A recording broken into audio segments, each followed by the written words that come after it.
Hey, welcome back, everybody, to this week's episode of Living Hope, a weekly journey designed to provide hope, inspiration, and education for those living with pancreatic cancer, sharing the real-life stories of those really affected by this deadly disease and how they deal with it on a daily basis. With a woman who's been around the bend a few times here dealing with all these things, her own life and others she knows, and people in her family. If that's not a mysterious open, I don't know what is. But Roberta Luna, welcome back. We've mysteriously missed you for a couple of weeks here.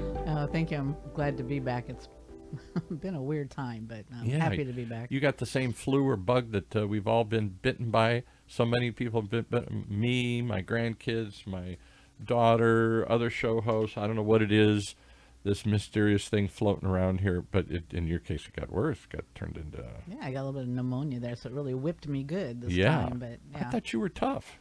I am tough. That's why. That's what was maddening about all this here. Exactly. Sometimes you have to give in a little bit and let it run its course, you know? Well, this has been a weird year all around for so many reasons. You know, let's start with COVID and all that. COVID, I don't know why we all seem to think it's just done. Maybe we're done with it, but we treat it like it's over and gone and finished. People aren't wearing masks. You and I are wearing a mask here today. Everywhere I go, forget it. We've just gone on. Very few people are getting the third or fourth booster or whatever it is down to here. And I wonder how that affects everybody. The first people you think about are people with vulnerabilities, people with pancreatic cancer, other sorts of diseases or conditions or whatever you want to call it here. Is it more concern for those in your community because people are getting lax and giving in and giving up? Or are they like everybody else? I'm just moving on here. No, I think it does affect us a lot more. And me personally, I think I got a little laxed. And it seems like both times I did get laxed when I was in the crowd is when I got sick. I don't know if it had anything to do with it, but I wasn't wearing a mask. And then I ended up getting sick. With coincidence or what, I don't know. But I'm learning from it. So from now on, when I'm in big crowds or whatever, I'm back to wearing the mask. I'm a good Irish Catholic, go to Mass every week. And I got to be one of two people in the church still wearing a mask, and everybody looks at me and rolls their eyes and stuff here. And I'm like, well, you know, I up until this last bout with whatever this is, the flu, the cold, whatever, I have been sick in 2 years. I thought there's the side benefit to all this. Yeah, it's annoying and I don't enjoy it, but I also didn't get my annual flu and colds like I usually do during the years too. So yeah, I hadn't either. Like I said, I'd been wearing the mask pretty much going into crowds and whatnot, and the two times I didn't wear a mask in a large crowd, I ended up sick. So again, like I said, whether it's coincidence or not, but it's made me look back and realize when I'm in a large crowd, I'm going to be wearing that mask. So I wonder if the new normal looking forward is, you know, other countries, we have a number of people come in from China and whatnot. They've been wearing masks for years. It's just kind of an accepted condition there, although they've had a big crisis or controversy lately because the Chinese government, because they can impose severe restrictions in Beijing and Shanghai and other cities, and zero COVID. We're going to make everybody stay home. We're going to stomp this thing out every time it rises up. And people finally rose up and said, enough. We're tired of being shut down. We're tired of wearing masks like they have here, like they have the rest of the world. And the Chinese communist authoritarian government gave in and said, okay, fine, no masks. And now, last time I read, it's running rampant in Beijing and some other things here. Streets are empty, cafes are empty, people are sick again here. Yeah. I know doctors have different opinions, but one of my doctors is of the opinion that, yes, you can wear the mask and go in the public, because the more you isolate yourself, you're not building up that natural immunity that you need. That's true too. So I'll give you a strange example of that. So for years and years and years, I worked at home, didn't have any children. And then and so I would get sick at the drop of a hat. My wife worked at a bank. She never got sick because she was handling dirty money and in public and all this stuff. People sneezing. Money's got to be the dirtiest thing. People. It is. Oh, it's gross, really, when she talked about how physically dirty and infected all these coins and bills and stuff. You never know where it's been. You never know where it's been. Oh, my goodness, literally. I don't want to go there, but yeah, it's creepy, disgusting, gross. So she never got sick. And I always got sick. And I thought, this is crazy. I'm isolated. I'm like the example of the American Indians. They'd come over, they were devastated by smallpox or chickenpox or something because they'd never been exposed to anything when Europeans landed here. So I felt like that. I felt like it was an isolated tribe that was just always getting sick, had no immunity. Then we adopted our daughter, and she starts bringing stuff home. She's 10, starts bringing home stuff from school and going to sports activities and everything else like that. And yes, I got sick a lot in the beginning, and then I stopped getting sick. I thought, this is what I've been missing all these years. I'm isolating myself, thinking that's a good thing, a side benefit, and it's really a bad thing because I'm building up no immunity. Or Yeah. doctors and nurses who seem to not get, that's my perception, they don't get sick as often, not because they're tougher, but probably because they're built up more immunity. Yeah, like I said, that's one of my doctors highly believes that, and I think I have to almost agree with him just by experimenting with my own self. So So what do you think, what's the year been like for the community you are in, the world of people who are handling pancreatic cancer? COVID itself was hard for everybody, but it had to be harder for those with a serious illness. One, because they're afraid. Two, because they're supposed to be even more cautious. And three, because it's more isolating. yeah, it really did affect the health community as far as those with pancreatic cancer. I'm assuming any other cancer as well, and a lot of illnesses. Because a lot of times, when we were doing our treatment, we were allowed to take a family member to go with us. They could go with us and sit with us Yeah. during treatment. Right. And once COVID struck, that ended.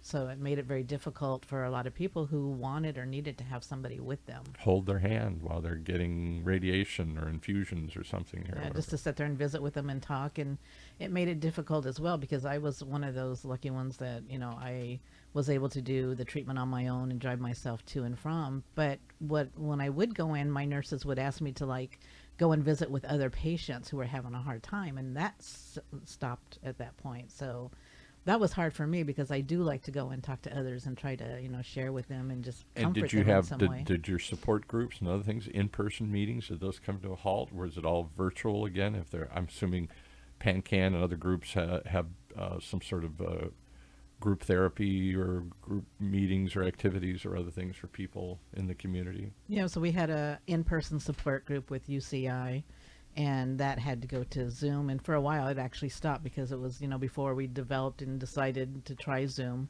So for a little while there was really no support group to go to, and then they developed a Zoom, which was once a month. And then we had a survivor who actually felt, and she was correct, once a month is really hard to go. You need something a little bit more often. Yeah. So she started a weekly Zoom for survivors and caregivers, and it worked out really nice because you could go on every Friday, and it was for a couple of hours and talk and just listen to other people's stories. But a lot of nonprofits or a lot of support groups did stop their in-person meetings and went to Zoom, which in some ways I thought, okay, then maybe we'll get more people to come on. Yeah, right. You think maybe there's a hidden benefit to this. It's easier. It's you don't have to drive there. You can be more anonymous, whatever. Yeah, and that didn't really help as far as with our affiliate meetings. We would, usually we would have a pretty good showing in person, but once we went to Zoom, it sort of dwindled. And I'm not sure if it's because we were doing Zoom for work and everything, and by the time you get to the evening support Zoom group, fatigue.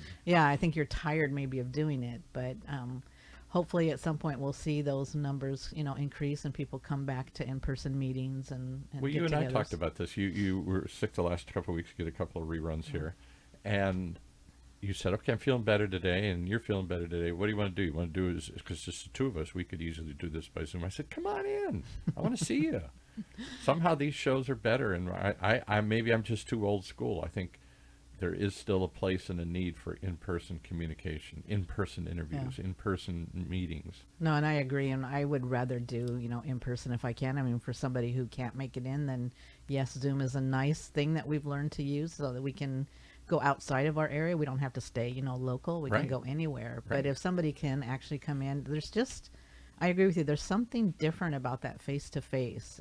For one, for me, when I'm talking to them, I can see their emotions better than on a Zoom. So I can kind of know what is it they need from me. Do they need to continue with their story, or should I, interrupt them and Right. take them on a different path? So there's just nothing like that one-on-one.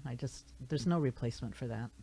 Well, we've had to replace for it, and that's what kept us going for the last couple of years. And I don't know whether COVID is on its way out or we've just learned to live with it.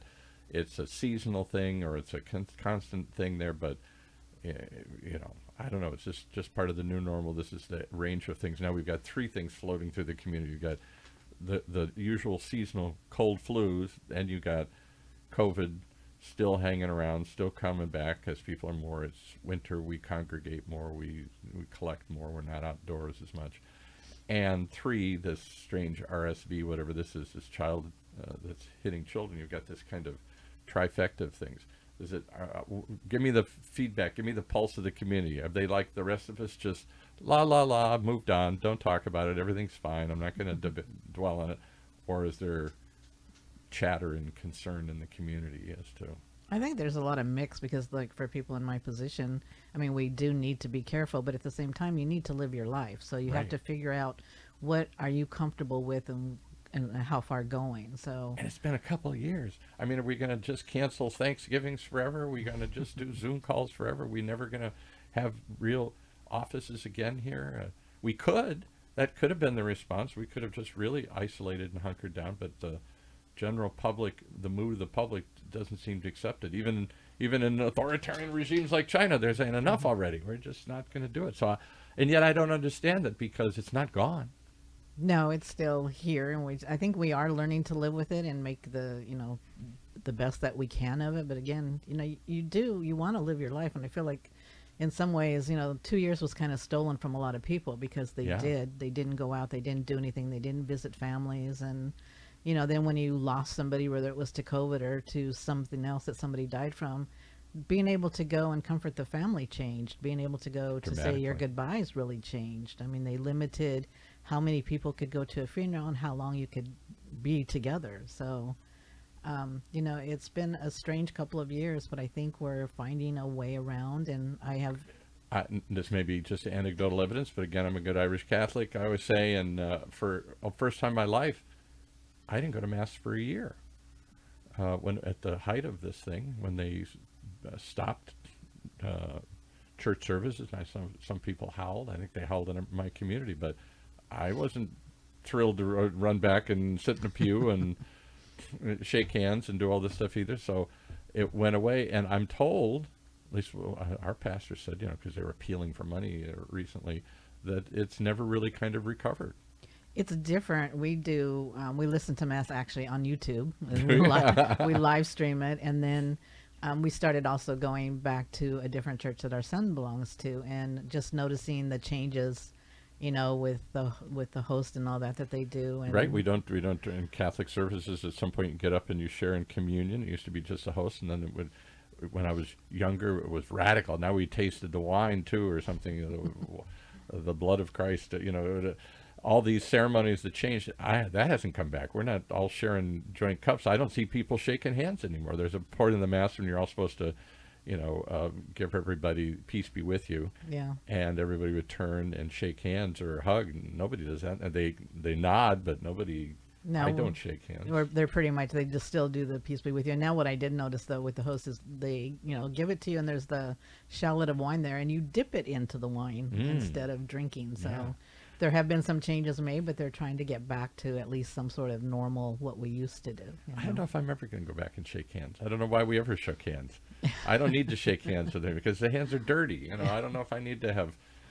You just wiped your nose and like I just did, and then you shake somebody's hand. Exactly, and that's what they tell you not to do, right? Not to touch your face. But how do you not touch your face during the day? I haven't figured that one out yet either. So it's been a strange couple of years, and this year has been particularly strange because in my opinion, we're all acting like it's over, it's gone, or I'm over it. I'm just not going to deal with it, and we're just going to go on and live our lives, take the mask off, take the chances, and try and resume as much normalcy. Maybe we're not going to shake hands as much anymore here.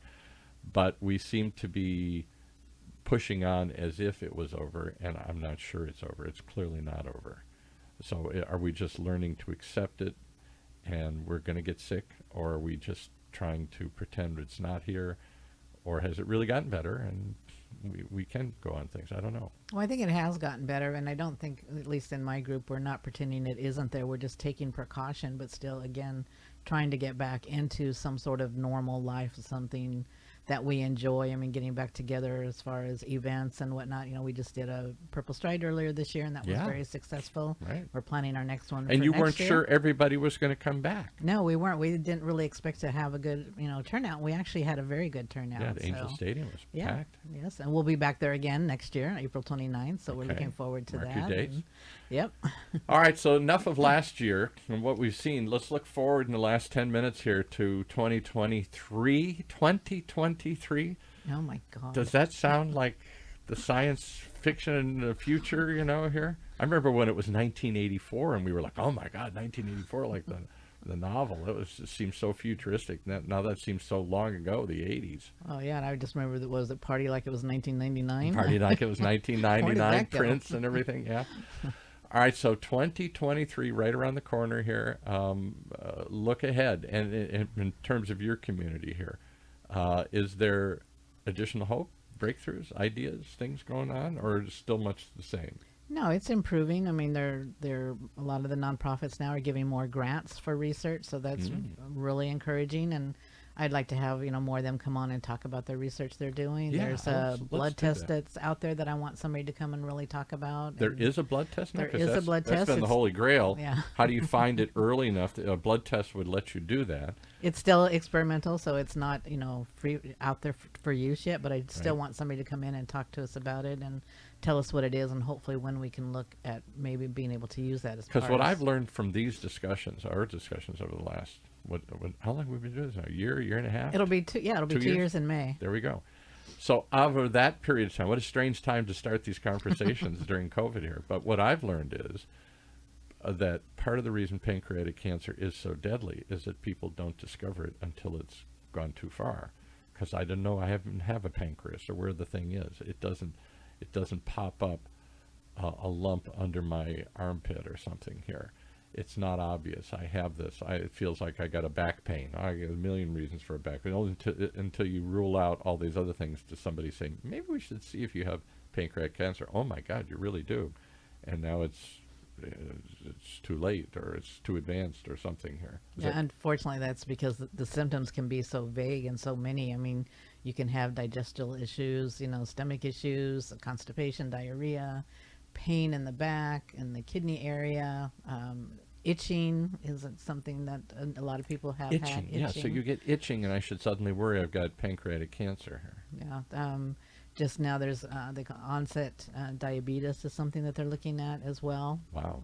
So were you really a diabetic, or did you become a diabetic because of the cancer? So the notion of having a blood screening that you do every year, I just go in for a regular blood test, and oops, look, something pops up here. That would be game-changing, I would think. It would, and there for a number of years, prostate cancer had a really low survival rate as well. Yes, right. And once they came up with that, the PSA, I believe it's called, test for it. I mean, Every now, man knows that one. Yeah, you got to make sure you get your PSA test. and I guess it's much simpler and easier to do. So their survival rate has really risen quite a bit. It's, I believe, want to say 98%. So. Wow. Just from a blood test. So if we can just get something like that, I'm sure that we'll start to see our survival rate raise as well, and that's what we need more of. It has been raised, even in the 2 years you've been doing this. It went from when you were first diagnosed 20 years ago. Yeah. It was like 4% or something? Yeah, survival? 4% survival rate, and now we're up to 11. Which, when you look at it, it's still, it's horrible because it's been such a slow growth to get to Right. that survival rate. But at least we're making progress, and that's what we kind of have to look at is at that number and not concentrate on the number so much. And But why do you think it's risen at all? Is it earlier detection? I think bringing more awareness to people now, when you have certain aches and pains or things going on, you're looking at it more. Doctors are wanting to look at it a little bit more as well, and just trying to figure out what's going on with the patient.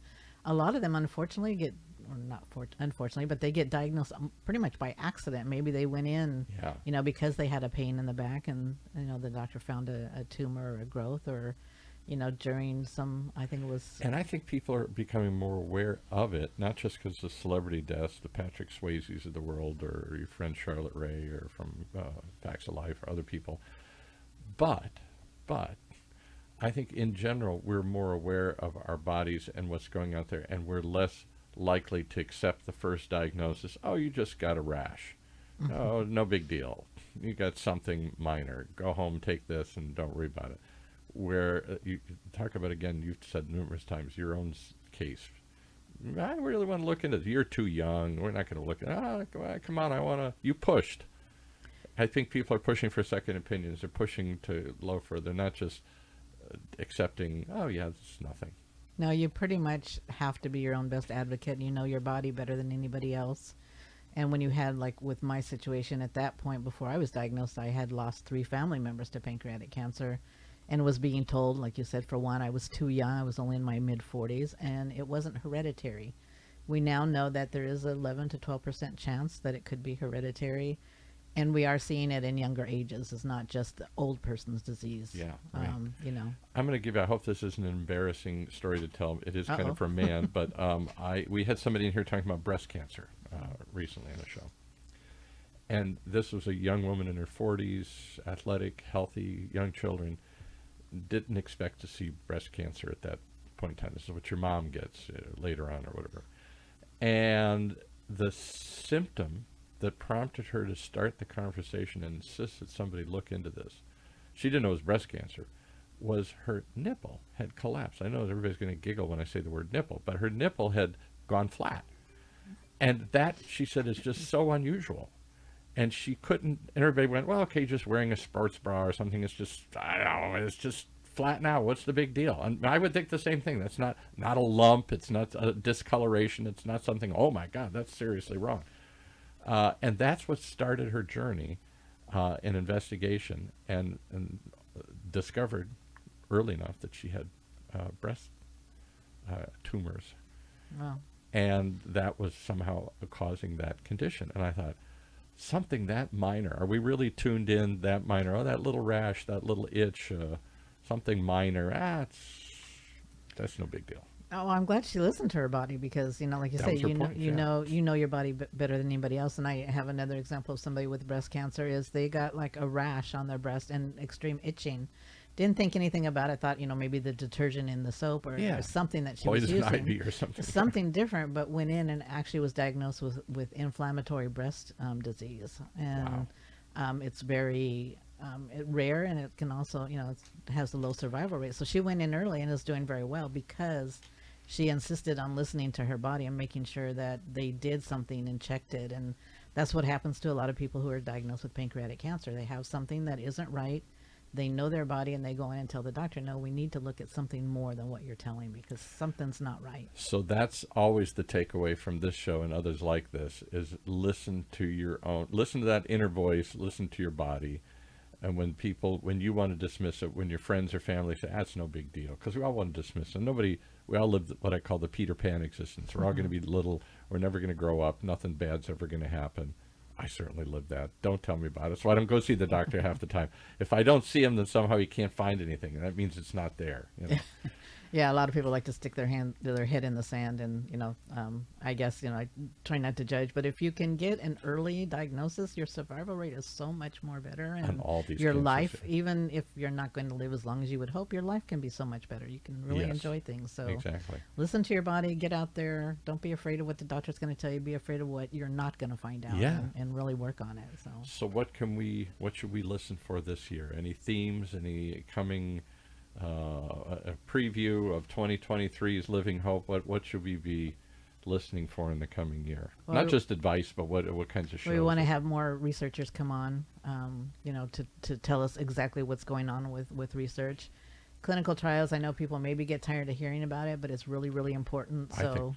Yeah, it's something that I know it's fearful to think about, but that's the only way we get our new treatments. So it's really important for people to really consider. You got choked up a year or so. We had somebody come in who talked about going through a clinical trial, and that clinical trial led to something you took, which you largely credit or partly credit for your own longevity. Yeah, it was an oral Tarceva that the gentleman and his family, you know, they went through the clinical trial, and actually his daughter will be coming on and talking more about him. So I'm really looking forward to having her on. He was the pioneer that helped you. Yeah, to know, I mean, you hear about the clinical trials, but to know a family that actually went through it, it did choke me up because they're a great, wonderful family, and I wish things would have turned out better for them.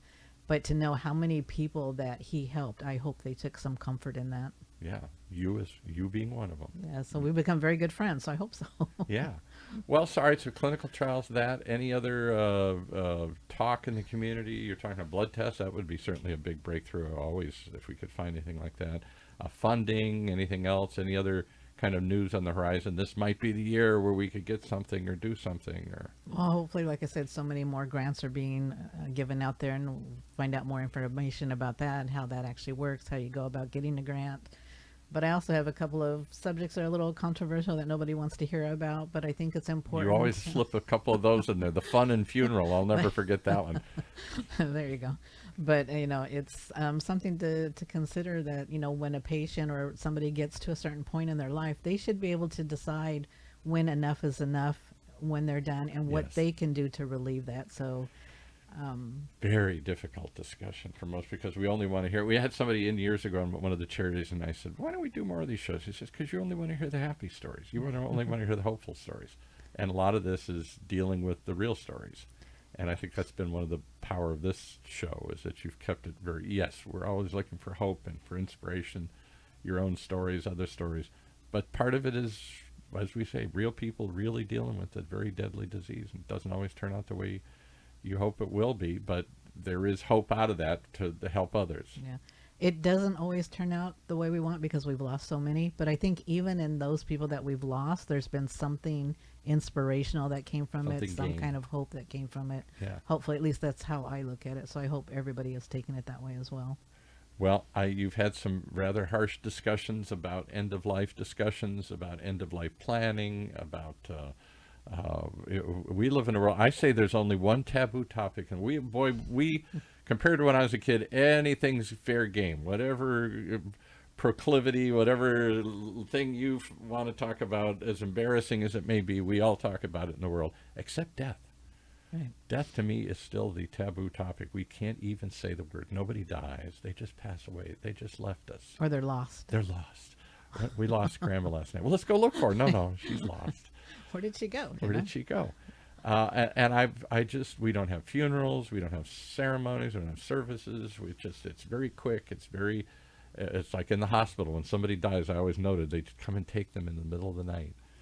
They don't want to wheel the dead body out in the middle of the day, and everybody horrified, and have to cover up little Jimmy's eyes or something from seeing a dead body. We've protected ourselves too, in my opinion, too much from this. Well, I think nobody wants to think about death, but it's something, it's difficult, yes, but like you said, we did the estate planning. The main reason is because if you can take that burden off your loved ones that are left, Boy, amen. then maybe they can spend that extra time with you instead of having to sit there and plan everything if you've already taken And care of it. why pour more oil onto the fire? You're already going through the most stressful time in your life, losing somebody. It's a very traumatic thing. Been through it numerous times myself, as have you. Why add to that burden? Either you adding to the burden, or they wanting the added burden, trying to figure out, well, what are we going to do, and what did Mom want, and what's the ceremony, and where's the money, and all Yeah. these things. It's so much easier if you just, have it written out and have somebody execute it. And there's enough to do once that person does die, as we were just talking about earlier, having to go through the house and clear out everything. And Yeah, right. that's enough in itself. So let's take the estate planning off that plate at least and get that done, so they don't have to consider that or worry about it. And All those are important topics, and it's all part about this real discussion that we really have. I find so really fascinating, and I know people really look forward to hearing it. That sounds gruesome almost, but I think it's a source of inspiration, it's a source of information, and it's also a source of reality that we're all looking for. You said that when you started your journey with pancreatic cancer, you wanted people to get real with you. Tell me what I'm really facing. Tell me what I'm really looking for. Tell me what I'm really going to go through. yeah, I want to know what it's about, but you don't need to beat me over the head with it every time, Right. But I do want. But I don't want to shield know. me from it, and No. don't protect me. Tell me it's. I need to know what chemo's going to be like. I need to know what radiation's going to be like. I need to know what the cancer's going to be like. What's it going to feel like, so that I can be more prepared to fight it. I'd like to hear more stories like that. You've had one or two. I'd like to hear more people talking about that experience of how ill you get, or how you handle things, or all the gritty details of things to expect at those unexpected moments, because I'm not ready for that. I don't know what happens. You hear me? That would add to my anxiety if I didn't know what I was facing and going through. I think it does, because at least if you know what you're going to be dealing with, you can kind of prepare for it some way. Yes, I think so. Well, not that you can ever prepare for any of these things, but to the extent we can share real stories of real people, I think it really helps people in whatever their journey is. I do too. And if anybody has any ideas or anything they want, any questions, they can either put it on Facebook, contact you or myself. Tell us what you'd like to hear in the community. What do we need to be talking about more? What is it that you have enjoyed the most here? I love the legacy stories too. I love that you added that over the last year, kind of a dedication to every episode. And the couple examples, I still say one of the most, the two that, there's so many stories you've had on here that I'll never forget, but two that just instantly pop in my mind was that young man who lost his father right after he was born. I never even saw his dad. Real, I mean, he saw him when he's 6 weeks old or something or whatever, and his dad hung on literally to see his son be born, and now he has dedicated much of his life to honoring a father he never knew. Yeah, he's done a great job. He's been a great advocate and started very, very young with us, and went to Washington, D.C. and shared his story with the representatives as to why we need to increase funding and not cut funding. So in honor of a father I never knew. Yeah. And then the other one is a JB, the guy that who lost his friend. Yes, JB Hassel. Yes. His buddy. And I've lost buddies in my life, and you feel sad and you move on, but he's made it a point to not forget to honor this. No, he also is a great advocate. He goes to our advocacy day every year when we have them, and the virtual ones, and he does events in honor of Tyler, and he's the Orange County affiliate chair, and not the weepy sentimental type, big rough tough looking guy who was in the military. I think he does security work now or something, and not the type of person I would have thought would have grieved and then gone on. No, he's taken, and that's what a lot of people have done. They've taken their grief and done something positive with it. So I mean, we can't forget these people we've lost. That's. Yet so many do. Yeah, but I don't know. For me, it's I can't forget my family that have died from this disease. I have to do whatever I can to honor them and help somebody else through it. So it's been, like I said, 20 years. It'll be 21 years soon. But it's just something that I have to feel that I have to do for my family and honor them and to remember them. Well, we're happy and proud that you do it here with us, partly, and look forward to sharing more stories here on Living Hope, a real life living example of not just your own life and others that you bring in here, but where this is all headed, this strange world that you all were introduced to.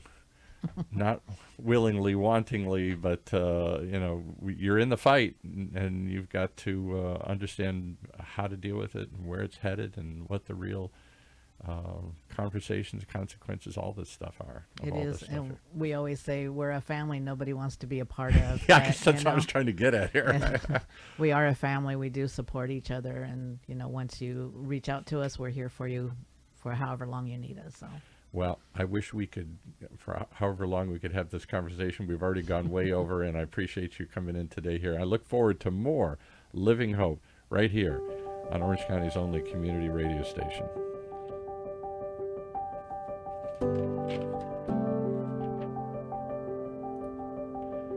Well, there you have it. You've been listening to Living Hope, the one and only weekly journey designed to provide hope, inspiration, and education for those living with pancreatic cancer. Sharing the real life stories, as we do every week, of those really affected by this deadly disease and how they deal with it, sometimes on a daily basis. As well as the education and information and hope of finding a cure and finding a way to increase the life expectancy for all who have this disease. If you'd like to be part of the story, or if you'd like to give us suggestions for story, please contact us here at the station, OC Talk Radio, or on Facebook, through the Facebook Living Hope page. And as always, if you or anyone you know needs assistance right now, there are lots of places we keep touting. One of them is local here, Patient Services at PanCan, 877, the number 2, PANCAN, for the Pancreatic Cancer Action Network. For the OC Talk Radio Network, I'm Paul Roberts. Thank you for sharing this journey with us each and every week, and hoping you will tune in for more as we take on season 3 of this journey here and take it in new places that you'd like to go. All here on Orange County's only community radio station, streaming live from our studios here at the University of California, Irvine's Beale Applied Innovation Center.